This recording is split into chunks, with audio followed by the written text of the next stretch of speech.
The 2019 Audi RS5 may pack the old MMI infotainment system, but that doesn't mean it's bad. In fact, it's still pretty darn good. Let's check it out.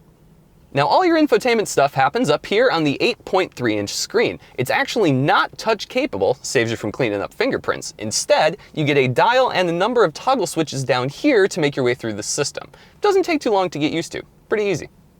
Now down here next to the touchpad, we have both a left and right bumper button, which is good for jumping between various menus on the screen. If you see a little thing on the left or the right, that's how you know there's an additional sub-menu to jump into, and you just tap a button and get there. Easy peasy. And just above that, we have two different toggles. They're for quick jumping between various necessary parts of the system. Say you're looking at your map and you're navigating and you want to change your radio really quick. Just hit a quick tab to radio, boom, screen pops up radio. So now let's dive into the actual meat and potatoes of the system.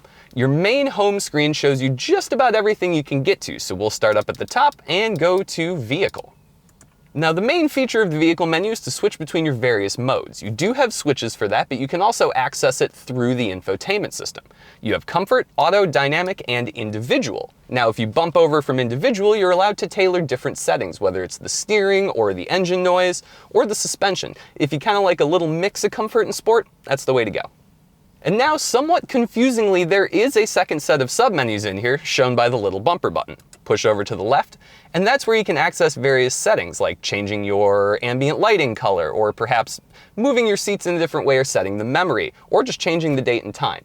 It's different from the actual system menu, so it's a little confusing to get to, but once you know where it is, it's easy enough. Now after Vehicle, we'll move down to Sound. This one is pretty straightforward. Lets you change your treble, your bass, your subwoofer settings, your balance left to right, your fade, all that good stuff. It also has speed-dependent volume control, so if you are tired of cranking the volume every time the exhaust gets a little loud on the highway or the road noise gets a little loud, let the car do it for you. All right, jumping back to menu, we now come down to radio. This is again just about as straightforward as can be. I have mine set to Sirius XM satellite, but if you're too cheap to pay for that subscription, you do still have AM and FM available. If for some reason all of the music on the radio just doesn't suit your taste, you can scroll down here to media and you know what this is. It streams via Bluetooth. There's a USB port you can stream through. If you want Apple CarPlay, it's in there too, but you have to dig a little deeper in the menu. Come on. Now that we've discussed the super easy ways to stream media, let's discuss the super easy ways to make a call. One more scroll down from menu brings you to telephone. Now, if you're currently in Apple CarPlay or Android Auto, you'll have to switch out of it to be able to use the actual system's telephony. Otherwise, you can go and use it through the normal Apple CarPlay or Android Auto. Depends on how you want to hear it, even though it's all the same. All right, now we move to a little more complicated stuff. We'll scroll down here from telephone to navigation. If you go directly to navigation, it assumes you want to go somewhere, so it immediately brings up a prompt. Now you can either scroll and type in each individual letter, or you can use the touchpad on top of the dial to handwrite in the information if that's a little more your speed. And of course, a navigation system is no good without a map, so guess what? Scroll down one more, hit the map button. You would be surprised, a map shows up. Now, because this has a 4G LTE Wi-Fi hotspot connected in, it's actually pulling data from Google Earth. So in addition to having a normal map mode, it actually slaps all the Google Earth info on there, so it looks a little more natural or hard to navigate with, depending on the person, really. And speaking of the 4G LTE Wi-Fi hotspot, if you scroll down one more from Map on the menu, you reach the Audi Connect submenu, which is its whole little house for all of its connected services. One click in, and all of a sudden you get access to news, local weather. You can also look at fuel prices or parking information, really whatever suits you. Let's take a look at the news. 20 million children not vaccinated in 2018. Okay, maybe let's not look at the news. Now, if you are like me, you are absolutely tethered to your Apple products, and there is no way to unshackle you from that hell. Thankfully, there is Apple CarPlay on here, and Android Auto if you're more into the Android thing. One quick move down from Audi Connect on the menu brings up CarPlay.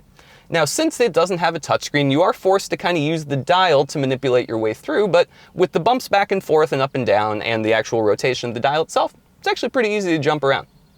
And rounding out the offerings on the 8.3-inch screen here, we have the settings menu, which is different from the other settings menu. That one dealt specifically with the car itself, whereas this one deals with more of the back end of the infotainment system. You can change your language, your measurement units, your display brightness, kind of all the boring stuff. That's where this is. Now, if one screen isn't enough for you, well, thank goodness Audi also includes as standard the 12.3-inch Virtual Cockpit gauge cluster. Using the left side of the steering wheel here, you can jump between various facts about the car, your fuel economy readout and stuff like that. Or you can swap over to see what media is playing. You can even get a little map right in the center of the gauge cluster. The whole point here is to reduce distraction. Instead of fiddling around with the knobs and taking your vision away from the front of the car to the screen, you can just kind of give it a quick glance. A lot safer. And that's it for the tech in the 2019 Audi RS5 Sportback. Be sure to check out theroadshow.com for not only our full written review, but our full review video as well.